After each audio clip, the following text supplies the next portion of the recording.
Hi everyone and welcome back to the channel.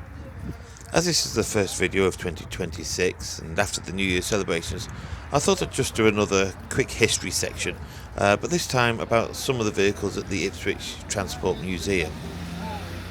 One of the events that Dennis will hopefully attend this year will be the Ipswich to Felixstowe run, and this is organised by the Ipswich Transport Museum, so to support the work that they do, I thought it would be an idea to pop along and specifically to film the fire engines that they have within their fleet of exhibits. Now, as obviously the name of the museum suggests, they don't just have fire engines, and in fairness, the fire engines are just a small section of what the museum has to offer.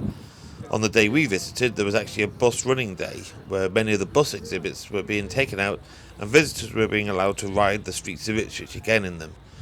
At the end of this video I'll show a few clips of what was going on, but would recommend anyone with an interest in transport to get along to the museum and just show your support.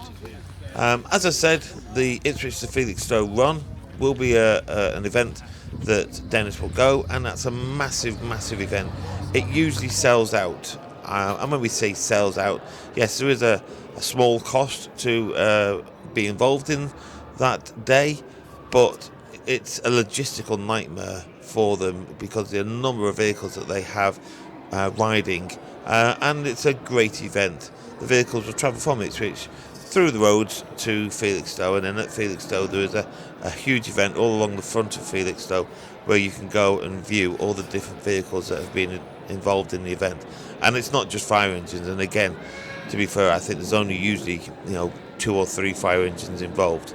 This year, hopefully, there'll be one more. So let's get on and have a little look at what the exhibits are. So the Newsham manual fire pump, that was manufactured in 1732, and it's the earliest example of a fire engine at the Ipswich Transport Museum. Now, Richard Newsham is credited with the rediscovery of what we call the force pump, and was capable of producing a sustained continuous jet of water. Prior to that, if you wanted to get water onto a fire, you would use a chain of buckets, picking up water from a source, carrying them to the fire and pouring them onto the fire. Now, the pump still makes use of that bucket chain idea. However, instead of throwing the buckets onto the fire, this pump had a trough, and you would pour the water into the trough in order to supply the pump. Another thing that came from this design of pump was the introduction of beer tokens. Now, anybody who's been out for a few beers might have heard the term beer tokens and wondered where that comes from. Usually we refer to it now as just basically your money to pay for the beer. But a beer token was actually something that was given to a person to operate the pumping handles on this pump, which would allow the firefighters to then tackle the fire. If the person operated the pump for a period of time, perhaps an hour, they would then receive a beer token, which they could then redeem at the local pub. The 1912 Shand Mason steam pump. Using steam to produce power to operate a pump, the Shand steam pump was used in around 1912, which is the same year as when the Titanic sank. The pump would have been towed to an incident behind a motor vehicle such as a car, like a Ford Model T, but it could also be pulled by horses. The pump seen here at the museum was built in 1912, as mentioned, for the village in Needham Market in Suffolk. So what would quite often happen is firefighters would light the boiler prior to leaving the station. So then one of the most dangerous parts was then hurtling down the road to the incident with this fire still burning. However, that was seen as a tolerable risk, as the advantage of a steam pressure meant that the firefighting jet was significantly more powerful than that achieved by a hand pump system. The pump remained in service for 28 years, and according to the article in the Ipswich Star newspaper in 2011, it's believed to have been the last steam-powered fire pump to attend a fire. Now we come to the 1938 Leyland Cub pump escape. It's the first fire engine in the Ipswich Fire Brigade fleet with a fully enclosed cab. The Leyland Cub was actually a very unpopular vehicle with the crews who used to use it, as they were more used to the open cab design of the previous vehicles, so didn't like this idea of being enclosed within the vehicle. The vehicle served most of its time in Ipswich up until the early 50s, and after that it was moved to Sudbury until it was withdrawn from service in 1959. After that time, it became a training vehicle at Ipswich headquarters until it was finally retired in 1967.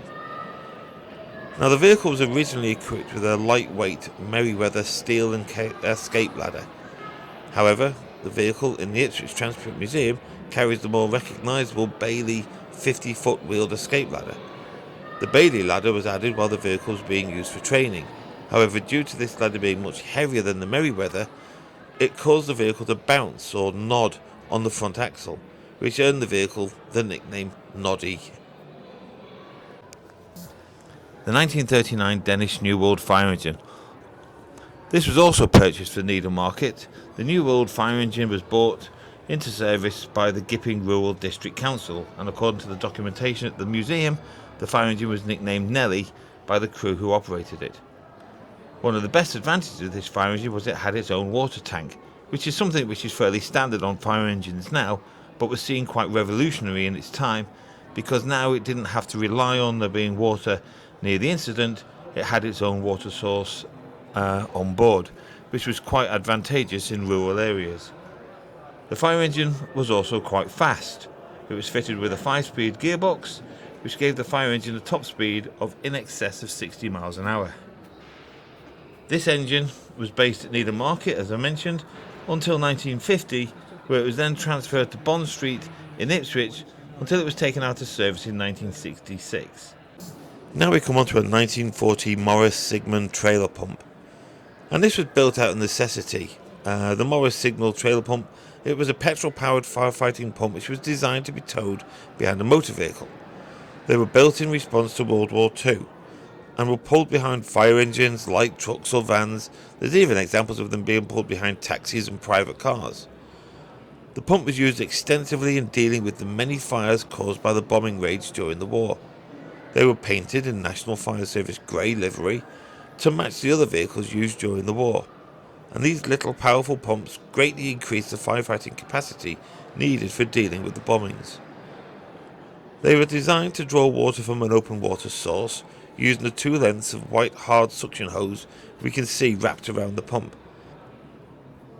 In addition to this hose, the pump also carried a suction strainer, which can also be seen on the towing bar, and this would be used to filter out debris from being sucked into the pump. Now we have the 1950 QX water tender. Looking a lot more now of what we expect a fire engine to look like. The Whitsun-bodied QX water tender had a 6-litre petrol engine which was inclined to fit underneath the cab of the vehicle, a design which I've discussed in previous videos, and being similar to the location of where the engine is on modern trucks, i.e. underneath the cab. But like on the RS, it's not something that you could easily access.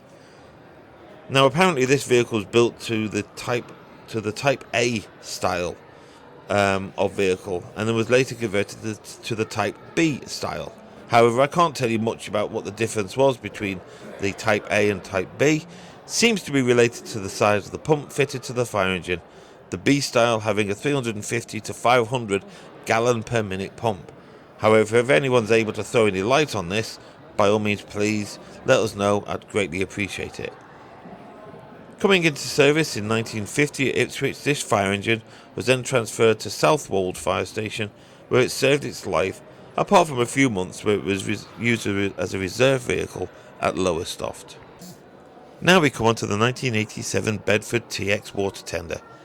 Specifically designed for the low railway bridges in the Needham Market area, this Bedford TX water tender was built in 1987 by HCB Angus of Southampton.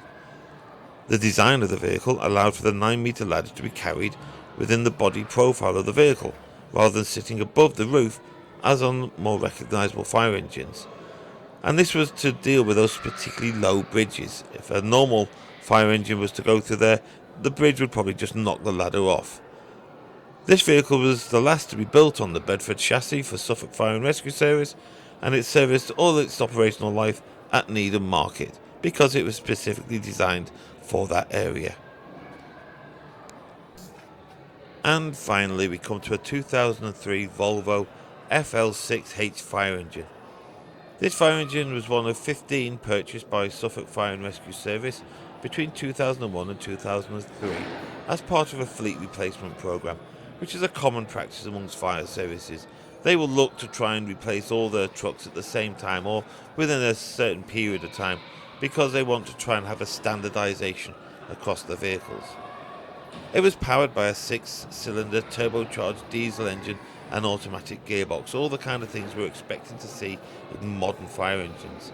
And it's a good example of what we would consider a modern fire engine to be, even though actually this is over 20 years old. This particular vehicle was initially located in Haverhill in 2003, and it was moved to Ickworth Fire Station in 2009. In 2017, the vehicle became a reserve appliance and was also used at the training centre in Watersham.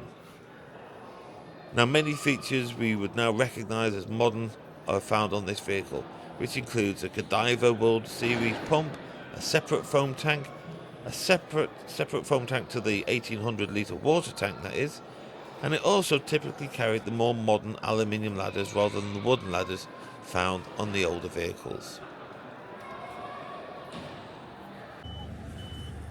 So that's it, everyone. As I say, we'll just show you a few more videos now of just the buses, etc., that were running on the day. And then what we'll do is we'll say our goodbyes, and next week we'll look at trying to do some more stuff with Dennis.